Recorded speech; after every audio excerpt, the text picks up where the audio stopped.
ሰላም ጤና ይስጥልን።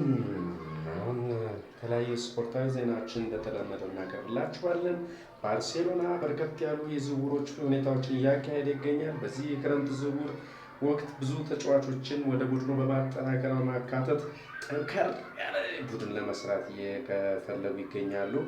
በጣም የሚገርም ነው። ሌላው ሪያል ማድሪድ አሁንም የፕሬዚዳንቶቹ ምርጫ በከፍተኛ ፉክክር ላይ ይገኛል።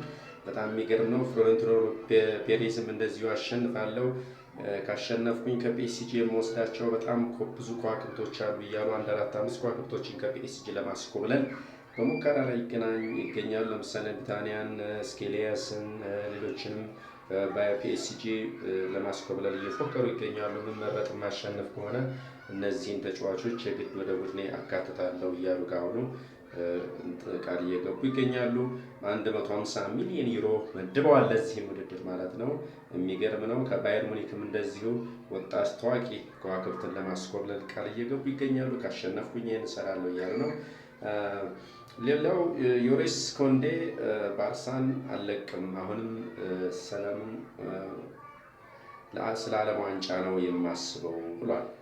ባርሳን አልለቅም፣ ነገር ግን በአሁኑ ሰዓት ስለ ዓለም ዋንጫ እያሰብኩ ነው፣ ስለሌላው የማስበው ነገር የለም፣ እሱም በኋላ ላይ የምናወራው ይሆናል እያለ ነው። የዓለም ዋንጫ እንግዲህ ለየት ያለ ትዕይንቶችን በአሁኑ ውድድር ወቅት እንግዲህ ለማሳየት እየሞከረ ነው። በፊት ሁለት ቡድኖች ሲገናኙ የሀገራትን መዝሙር ብቻ ተዘምሮ ነበር ወደ ዋንጫ የሚገባው። አሁን ግን ትልቅ ባንዲራ፣ የሀገሪቱ ባንዲራ ተዘጋጅቶ መሀል ላይ ይቆማል። ዳኞች ዙሪያውን ይቆማሉ። የዓለም ካርታ ይታያል። የሚገርምና የሚደንቅ ዝግጅቶችን ካሁኑ ጨርሰን እናሳያለን እያሉ እንግዲህ የፊፋው ፕሬዚዳንት ከወዲሁ መግለጫቸውን እየሰጠ ይገኛሉ። በዚህ ዓለም ዋንጫ እንግዲህ ብዙ ከወዲሁ ዘገባዎችን እንዘግብላችኋለን ብያለሁኝ። እንግዲህ 8 ቀን ብቻ ይቀረዋል ለመጀመር። ጀርመን 8 ጊዜ ለፍጻሜ ቀርባለች። ብራዚል፣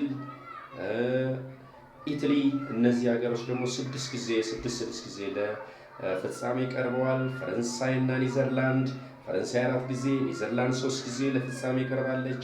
ኡራጋይ እና ሃንጋሪ 2 ጊዜ ለፍጻሜ የቀረቡ ሀገሮች ነበሩ። እንግሊዝ እና ስፔን 1 ጊዜ ለፍጻሜ የቀረቡ ሀገሮች ሆነዋል። በዚህ ዓለም ዋንጫ ምን እንመለከታለን የሚለውን በቀጣይ እናያለን። የጀርመን አዲሱ ትውልድ እንግዲህ አሁኑ የዓለም ዋንጫ ላይ ታሪክ ይሰራል ተብሎ የሚጠበቀው የጀርመን አዲሱ ስብስብ ወጣቶች በጣም ብቃት ያላቸው ስብስቦች ናቸው። እነ ፍሎሪያን ፔሬዝ፣ እነ ጁቬን ሙሴላ፣ እነ ዴይንዝ ወንዶፍ ምን ታሪክ ይሰራሉ። በጣም የሚያስፈራ ስብስብ ነው። እንግዲህ ፈረንሳይን እያንዳንዱን ጨዋታ እናሸንፋለን፣ ጨዋታዎችን በማሸነፍ ዋንጫው እናነሳለን እያለ የሚያወራው ደግሞ የቼልሲው የማንቸስተር ሲቲው ራያን ቸርኪ ይህን ሀሳብ ተናግሯል። ምርጥ ቡድን አለን፣ ስለዚህ እያንዳንዱ ስብስብ ግጥሚያ፣ እያንዳንዱ የጨዋታ ፊልሚያ በማሸነፍ ወደ ዋንጫው እንገሰግሳለን ማለት ራያን ቸርኪ ሀሳቡን እየሰጠ ይገኛል። እንግዲህ ከሚኒስትሯ ጎን ፎቶ ሲነሳ አይታችሁ ከሆነ ሽምቅቅ ብሎ አጎንብሶ ይሄን ለምን አደረገ ተብሎ ሲጠየቅ እሷን ላለመሸፈን ነው፣ ክብር ለመስጠት ያክል ነው ያን ያደረኩት የሚል ሀሳቡን ነው የገለጸው። ፎቶ እንግዲህ አጋርተዋል በእንትኖች ላይ። የሚገርም እንትን ነው። ጉንብስ ብሎ አጎንብሶ ለእሷ ቦታ ሲሰጣት ነው የሚታየው። እሱም እንደሰጠው ሀሳቡን እሷን ሚኒስቴሯን ክብር ለመስጠት ላለመሸፈን ነው ሲል ሀሳቡን ገልጿል። ትናንትና እንግዲህ በቅድመ ፍተሻ አቅም ፍተሻ ጨዋታዎች ላይ አይቮሪ ኮስት እና ፈረንሳይ ተገናኝተው ነበር። እንግዲህ ራያን ቸርኪ ቡድናችን በጣም ብቃት ያለው ነው ለዋንጫም እንደርሳለን ብሎ በተናገረ አፉ እንግዲህ ወዲያውኑ በኮት ዲቫር 2-1 ተሸንፏል። ይሄ የሚያስገርም ሁኔታ ነው። ስፔን እና ኢራቅ ደግሞ ሌላው አስገራሚው ኢራቅ፣ ስፔን እና ኢራቅ 1-1 ወጥተዋል። የኢራቅ ቡድን እንግዲህ ያለበትን በጦርነት ሁኔታ በተለያዩ ሁኔታ ታውቃላችሁ፣ ግን 1-1 ከስፔን ጋር አቻ ወጥተዋል ማለት ነው በአቅም የመፍተሻ ጨዋታዎች።